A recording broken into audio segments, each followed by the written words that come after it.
నమస్కారం. వనవానికి స్వాగతం. ఈరోజు వార్తలలోని ముఖ్యాంశాలు. రంపచోడవరంలో ఆక్రమణల తొలగింపు. అల్లూరి సీతారామరాజు జిల్లా రంపచోడవరం గ్రామంలో శనివారము ఆక్రమణ తొలగింపు కార్యక్రమం ప్రారంభమైనది.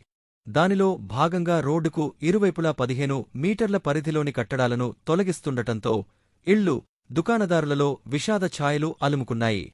రేపు కూడా ఆక్రమణల తొలగింపు ఉండటం వలన ఆదివారం జరిగే సంతను వాయిదా వేస్తున్నట్లు సంతకు వచ్చేవారు రావద్దని పంచాయతీ కార్యదర్శి రమేష్ తెలియజేశారు.